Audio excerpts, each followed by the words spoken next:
11h38. De volta aqui na Boca do Povo pela Itaberá 98,7 FM, agora recebendo a visita do deputado estadual do PL, Ivan Nats. Obrigado pela participação, deputado. Seja bem-vindo aqui na Itaberá.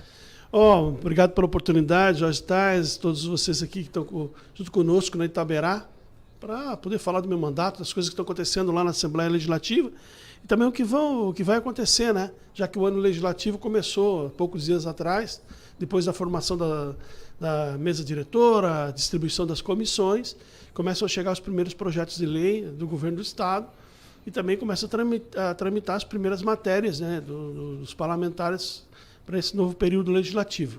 Começa sempre com um projeto já definido do ano passado, que é a discussão, que é do mínimo regional, né? E um detalhe que Santa Catarina tem um dos salários mínimos mais altos do país, se não o mais, né, na principal faixa.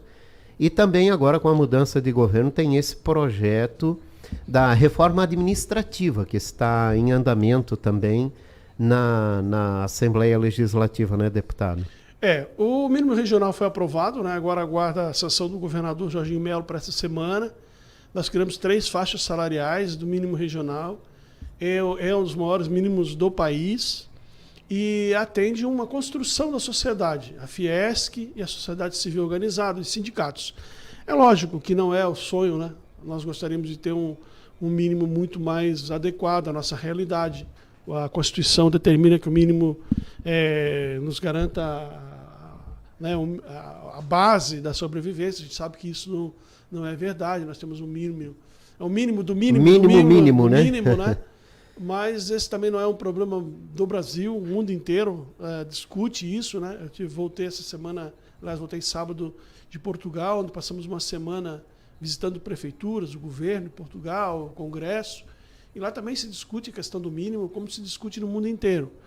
Sempre é uma esperança de colocar mais dinheiro na mão do cidadão, mas sempre é uma preocupação com a alta do preço, a concorrência no mercado, enfim, essas coisas que os economistas sabem muito bem explicar. Mas o mínimo regional foi aprovado, vai ser sancionado pelo governador Jorginho, já é uma prática da Assembleia começar o ano com o primeiro projeto de lei do governo que trata do mínimo regional. Eu tive o prazer de editar agora na presidência da Comissão de Trabalho, Administração e Serviços Públicos da Assembleia. Sou presidente de uma das comissões mais importantes do Parlamento. É que trata de todas as ações que dizem respeito ao funcionamento da máquina pública. E o mínimo regional passou pela nossa coordenação lá, recebeu um voto favorável, foi acompanhado pelos colegas lá no Parlamento e deve vir à lei. Tá certo. Tens aí eu tenho aqui o maior é 1.700 e alguma coisa, isso, né? 1.749, se a gente levar em consideração que o mínimo nacional é 1.300, né? Então a gente vê aí a valorização do salário mínimo aqui em Santa Catarina. Deputado, além dos projetos que chegam agora, começam a andar, tem a questão da mudança de governo e o que ficou pendente de lá atrás, que há aqui uma polêmica nesse sentido, que é o Plano 1000. Né? Os prefeitos do estado de Santa Catarina fazem muita pressão, não só nos deputados da Assembleia Legislativa, mas também no governo do estado atual, para manter a liberação desses recursos, principalmente das obras que já foram iniciadas. O senhor também já foi visitado, né? Já foi solicitado apoio do senhor junto ao governador Jorginho Melo para pelo menos manter as obras iniciadas. Como é que estão essas tratativas, né? O senhor que está muito próximo do governador, há uma intenção de pelo menos nos trabalhos iniciados ser mantido esse repasse? Essa história do Plano 1000, eu preciso deixar bem claro para quem está nos ouvindo, quem nos acompanhou, né? Foi um projeto eleitoreiro do governo passado, era uma proposta de repassar recursos durante 5 anos para as prefeituras, mas o governo só tinha mais um. Mas a proposta era de repasse de 5 anos. Então não é uma proposta. Primeiro, o Plano 1000 não passou pela Assembleia, não tem regulamentação, e foi uma proposta eleitoreira do governo passado, a fim de capitanear prefeitos para o projeto político de tentativa de reeleição que acabou fracassando. Então, o Plano 1000, tanto o Plano 1000 quanto o PIX, e isso preciso deixar bem claro, não tem regulamentação, não tem lei, não tem nenhuma espécie de compromisso institucional. Alguns dizem, mas foi o CNPJ do governo que assinou os documentos. Mas assinou um documento que os prefeitos sabiam que era um programa eleitoreiro, que era um programa que não tinha viabilidade eleitoral, não tinha viabilidade financeira, não tinha caixa. Ele dependia muito do novo governo. Os prefeitos foram avisados de que deveriam ter cuidado com relação aos compromissos que assumiam com o Plano 1000, porque não se via no caixa do Estado condições de cumprir aqueles compromissos. Todo mundo sabia exatamente o que estava acontecendo. Enfim, os prefeitos assinaram, né, os compromissos do Plano 1000, alguns também receberam os repasses do PIX, na expectativa de que a coisa se concretizasse. Fato é que não se concretizou. O Plano 1000 previa um investimento bilionário que o Estado não tem como cumprir. A Secretaria da Fazenda apresentou um balancete para os catarinenses em que nós acreditávamos que ia assumir o governo com caixa cheio. Porque na nossa interpretação, o governo está distribuindo dinheiro para todo mundo e, portanto, o cofre está cheio. E quando nós chegamos lá, ele só distribuiu promessa. O dinheiro, nós temos um déficit de 3 bilhões de reais no caixa do Estado. Então, o caixa está negativo hoje em 3 bi. Nós sofremos uma hiperarrecadação do tempo da pandemia, recebemos muito dinheiro do governo federal, o Estado não funcionou, portanto, não gastou. Nós não tivemos reforma de escolas, nós não tivemos reforma de estradas, nós não tivemos investimentos de nenhum tipo. O cofre encheu e esvaziou rapidamente através de propostas que não acabaram sendo compreendidas pelos catarinenses, dentre elas o Plano 1000. Houveram repasses para os municípios sem garantia de continuidade. Isso foi debatido na Assembleia. Os prefeitos sabiam do que estava acontecendo, que aquele era um programa que não tinha garantias. Mas, muito bem, muitos desses prefeitos começaram as obras, tipo obras importantes, como, por exemplo, a ligação de Indaial até Ascurra, via Varno, pela margem esquerda do rio. É uma obra que aconteceu, que precisa terminar através de recursos dos convênios. Aqui em Blumenau, nós temos obras que não iniciaram e obras que iniciaram através do convênio do Plano 1000. O que o governo tem dito? O governador me disse, deputado Ivan, nós vamos analisar cada caso.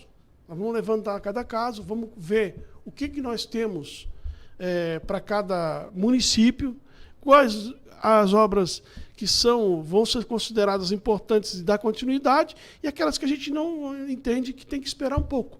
Todas são importantes, mas algumas vão ter que esperar um pouco. O governo prometeu fazer esse relatório para os próximos dias, de apresentar o que ele vai, de imediato, dar continuidade e o que ele vai dar uma segurada.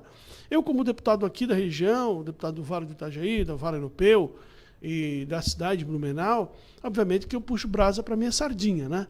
Então, nós estamos lá na expectativa de que o governador autorize a continuidade de algumas obras da nossa região.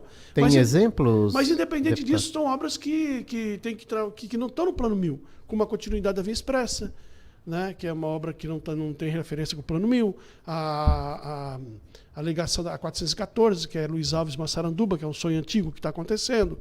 Nós temos obras que não têm relação com o Plano 1000. Com relação ao Plano 1000, alguns convênios foram firmados com a Prefeitura de Blumenau, que estão aguardando repasses, como o desejado anel de contorno, a nova via de contorno na Itupava Central, né, que o prefeito Mário Delbrandi tem apresentado com muita prioridade. Aliás, o prefeito tem se comprometido bastante assim, em buscar recursos para a cidade, a gente reconhece isso. E alguns projetos que foram apresentados no Plano 1000 e que ainda não têm uma posição, né, mas um deles, que é extremamente importante, é o novo corredor norte da cidade, que é um projeto que a Prefeitura de Blumenau apresenta como alternativa de mobilidade urbana para o desenvolvimento da região da Itupava Central, Itupavazinha, uma rota alternativa do Dr. Pedro Zimmermann. Esse é um projeto do Plano 1000 que está em debate. Depois tem outros convênios que estão aguardando repasse.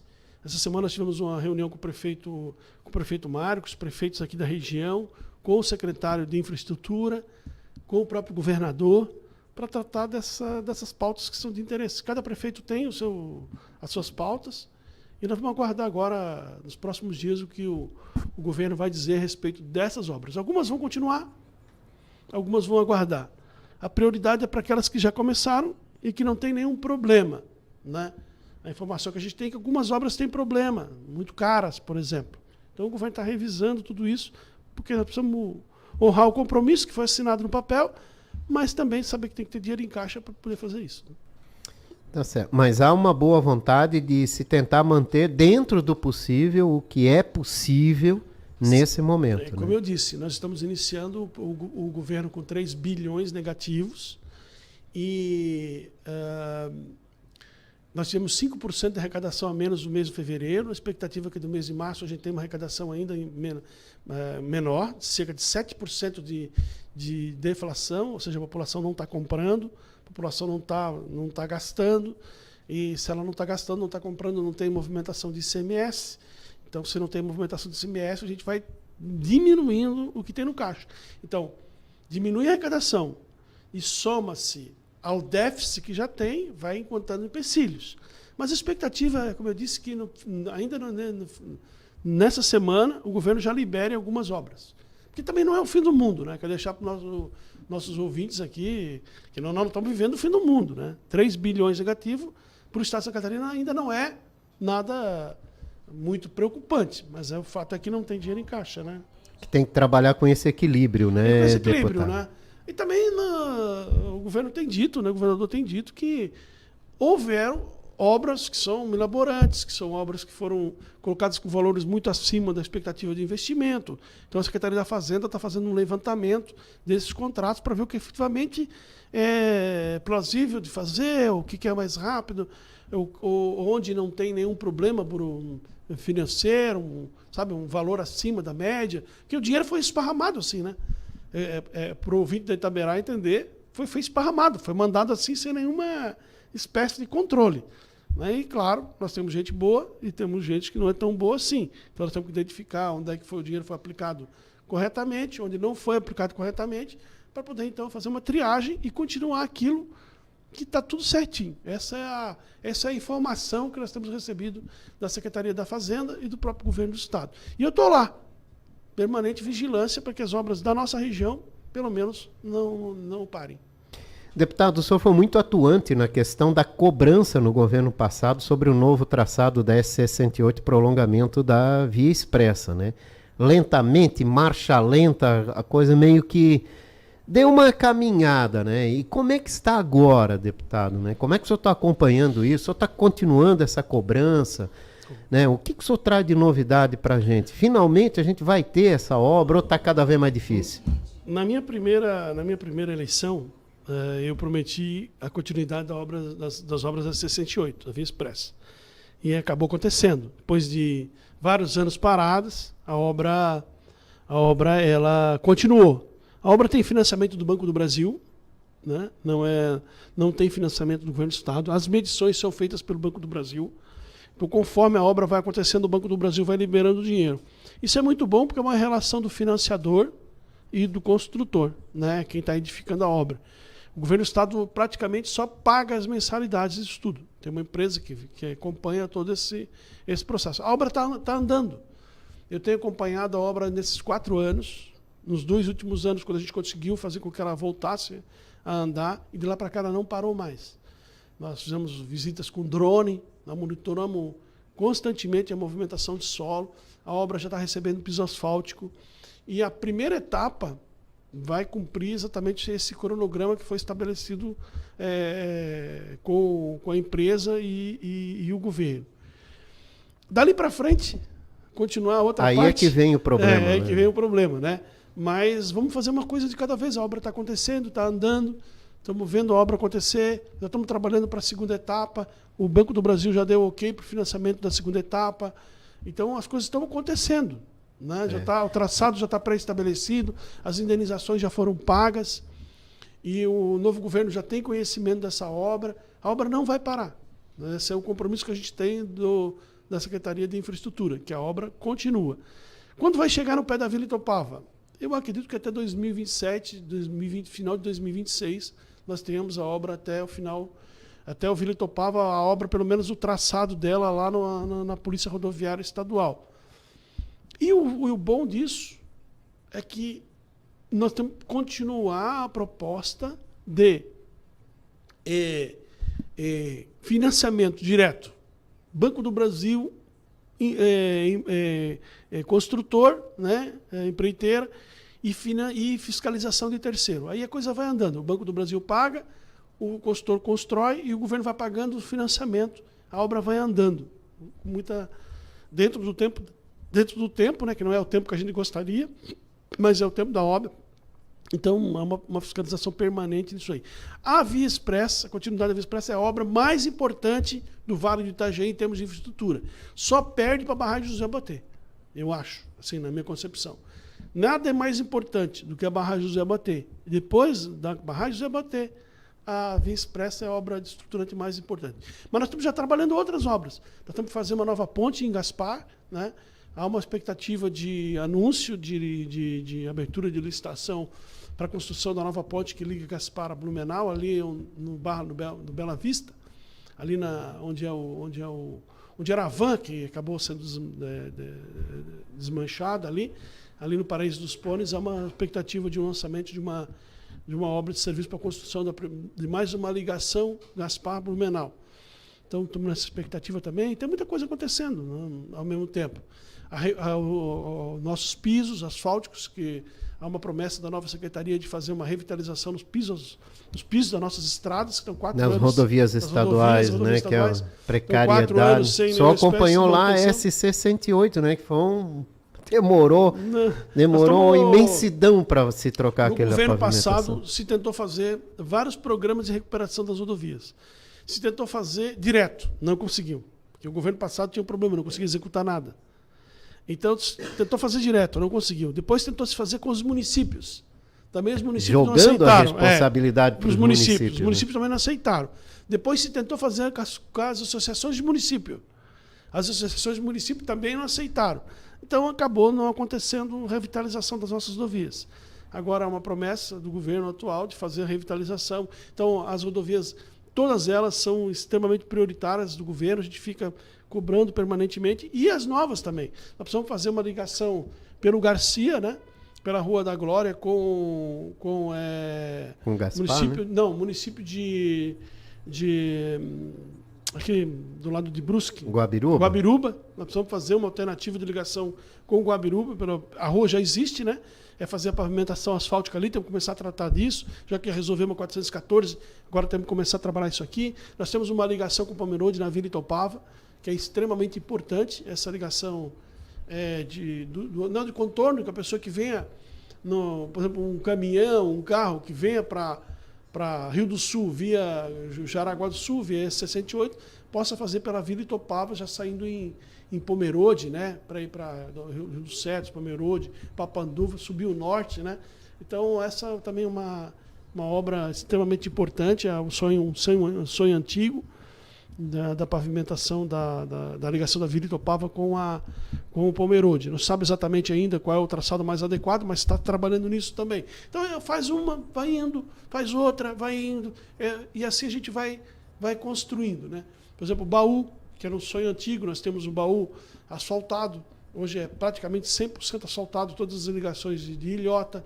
Então, as coisas estão acontecendo. Quem está circulando por aqui vê que as coisas estão acontecendo. Nós estamos lá na Assembleia lutando para que comece uma obra, não pare, termine, comece outra e assim sucessivamente. Deputado, o DENIT teve aqui na semana passada, né, fez um levantamento sobre a conclusão da BR-470, né, continuamos naquela novela e bem provavelmente vai mais um governo e a gente não tem essa obra encerrada. E tem um repasse de 80 milhões, segundo o DENIT, né, do governo do estado, daquele acordo do ano passado, né? É possível que o Jorginho Melo faça a liberação desse recurso ou a tendência do governo é pensar mais nas rodovias estaduais e deixar esse compromisso de lado? Durante 2000, e quem acompanhou isso aí, viu que a Assembleia participou muito disso, né? Só para relembrar. O governo tinha uma proposta de colocar 300 milhões de reais em rodovias estaduais. Foi para 400. Aí ele queria botar é 200 milhões o trecho 1 e 2 da 470. E 200 milhões da 163, 280 e a 280. O que nos importava, de fato, aqui para a nossa região era 470, 200 milhões. Então, eu e o governador Jorginho Melo, nós apresentamos uma defesa ferrenha com relação ao trecho 3 da duplicação da 470, que ficava sem repasse de recursos. O trecho 3 é ali onde é as Cegalas, que é a divisa Gaspar, até a divisa com Indaial. Esse é o trecho 3. E tem 2 gargalos importantíssimos, que é o acesso a Itupavazinha, que é uma obra que vai consumir alguns recursos ali, que é o acesso a Itupavazinha, e o trevo do Badenfurt, que é o trecho mais caro da duplicação da 470. Ali é uma dor de cabeça. Né? Então, nós lutamos, eu e o senador Jorginho, para que 100 milhões fosse para o trecho 3. Algumas pessoas não se aperceberam disso, chegaram a fazer manifesto, escrever carta, dizer que a gente era contra a duplicação, contra recursos, etc, etc. No fim, nós somos vitoriosos, né? Conseguimos colocar mais 100 milhões no trecho 3 da duplicação, que é o mais crítico. Então, nós temos hoje o trecho 3, que é das Cegalas até a divisa Indaial, o trevo do Badenfurt, o espaço mais crítico. Nós já conseguimos fazer as desapropriações, pagar as desapropriações, estão todas elas praticamente acertadas. Quem aceitou o valor já recebeu. Tem uma outra pendência judicial, que não está ainda bem clara, mas é pouca coisa. O governo promete já dar início à montagem do viaduto, né, do trevo do Badenfurt. E esses 80 milhões... ficaram faltando daqueles 400 que o governo passou. Segundo informações, o governo passou 320 milhões e ficou 80 milhões para trás dos 400. O governo vai pagar esses 80 milhões. Nós não só vamos pagar esses 80 milhões, como vamos colocar mais um pouco de recurso em cima. Por quê? Porque, através do senador Jorginho Melo, em novembro de 2022, o Congresso Nacional aprovou um projeto de lei que todo recurso estadual que for colocado em obra federal pode ser abatido da dívida com a União. Da dívida com a União. Então, o Congresso Nacional aprovou, o presidente Bolsonaro vetou, mas o Congresso derrubou o veto. E agora se estabeleceu, através de uma resolução do Senado Federal, que todo recurso, a partir de 5 de janeiro desse ano, que for colocado em rodovia federal ou em obra federal, pode ser abatida da dívida com a União, a partir de 5 de janeiro.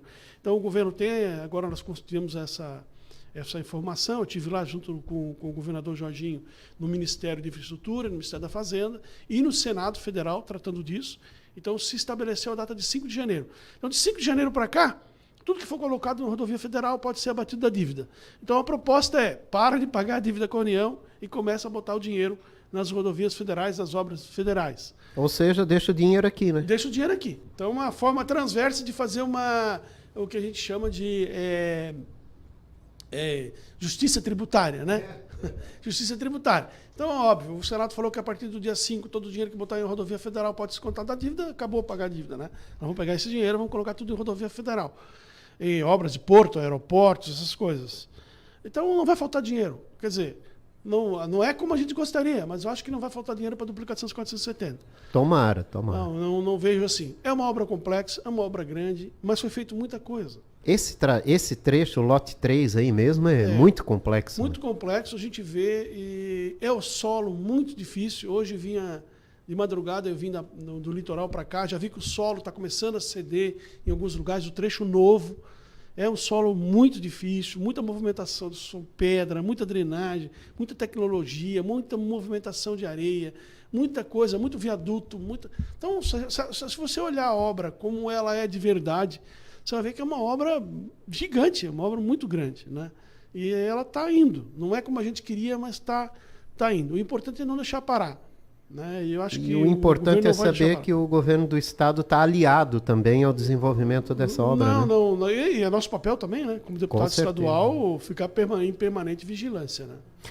Falar um pouquinho de política com o senhor agora, rapidinho. O senhor indicou André Spezin para um cargo no governo do estado e ele negou o convite. Isso frustrou o senhor? O senhor ficou chateado? Olha, o convite É até bom que tu me faça essa pergunta, porque eu posso esclarecer pela primeira vez, esclarecer um grande equívoco, né, de Blumenau. O equívoco é de Blumenau. Acho que Blumenau cometeu um grande equívoco.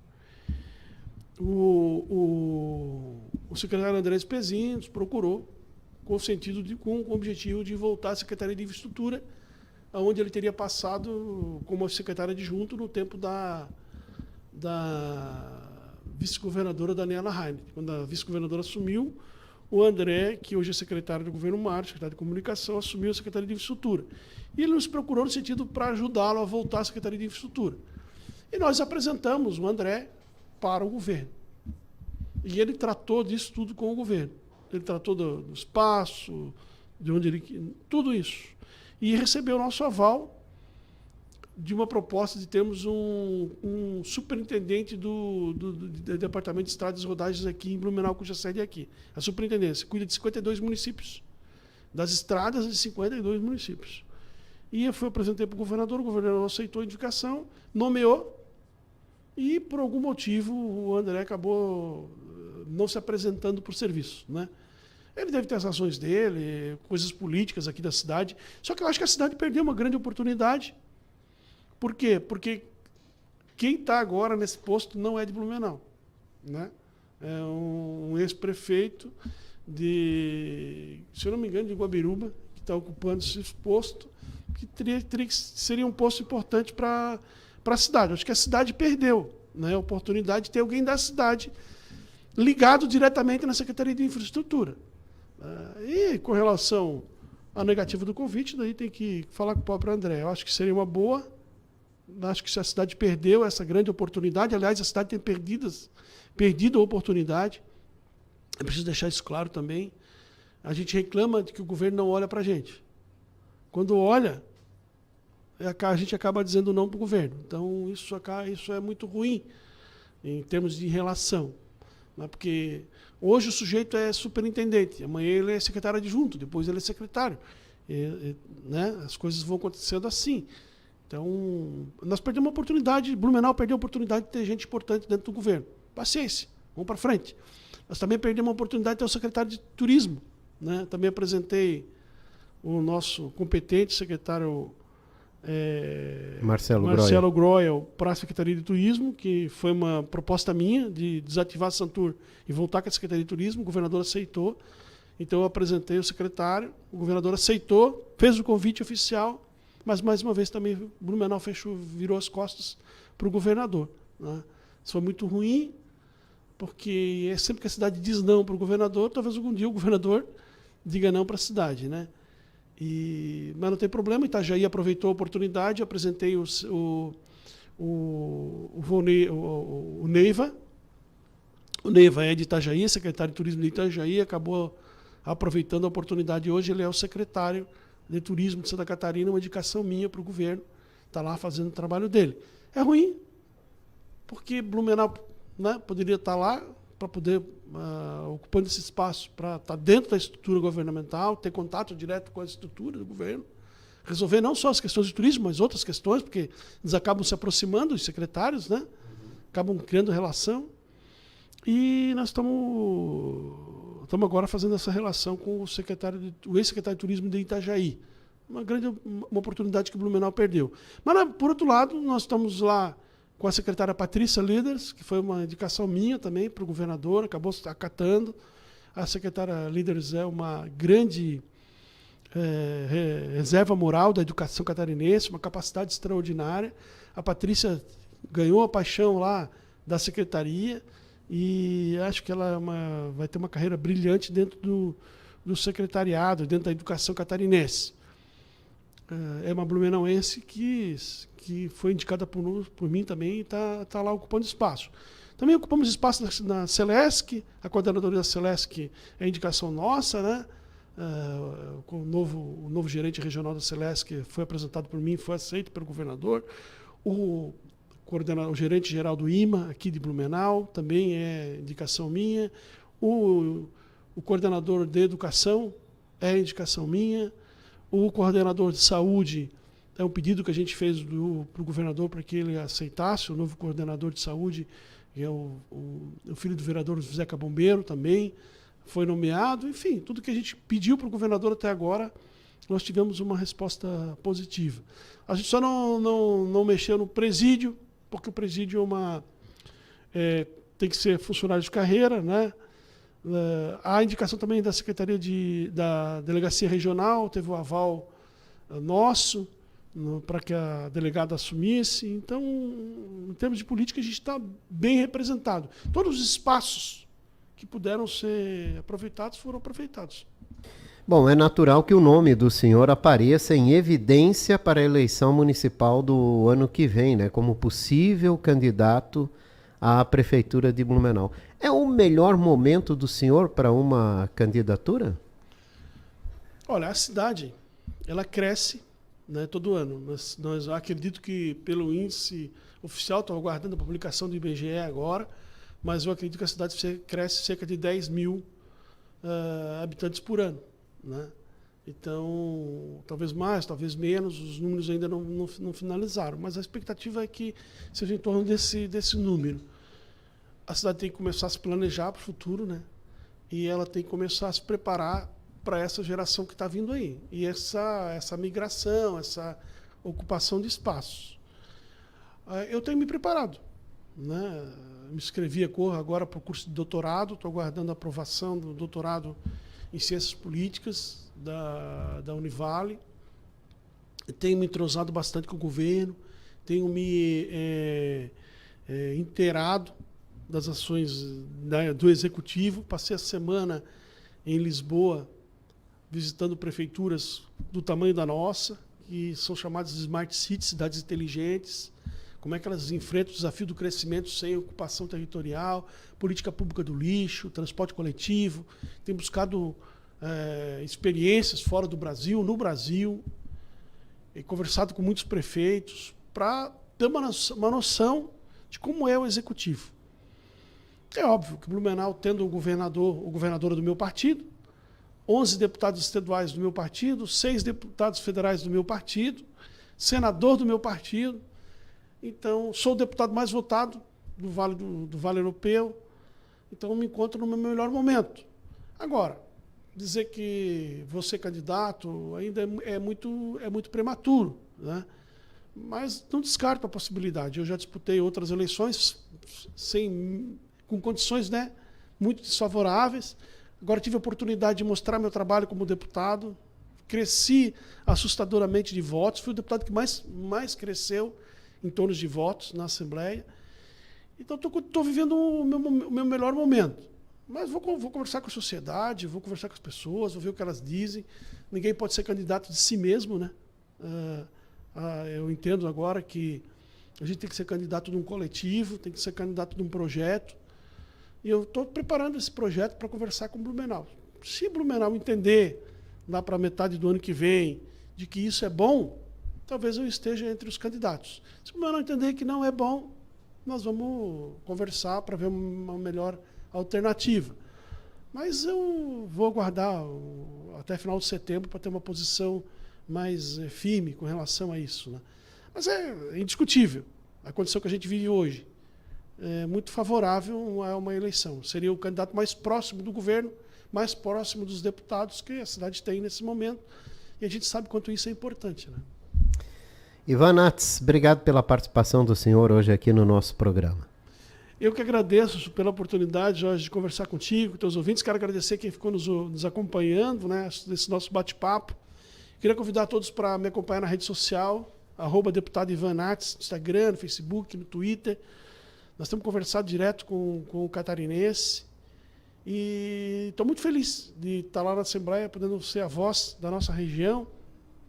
Muito mais experiente, muito mais capacitado agora, com muito mais bagagem, muito mais proximidade com o governo, poder entregar mais também para a nossa gente, que é para isso que a gente levanta de manhã, trabalha todos os dias para poder ser reconhecido, né, como um cara que quer o bem e que quer fazer o bem também. Muito obrigado. Obrigado, uma ótima semana de trabalho lá na Assembleia Legislativa. Eu conversei com o deputado estadual do PL, Ivan Nats, falou com a gente sobre as demandas na LESC 12h13.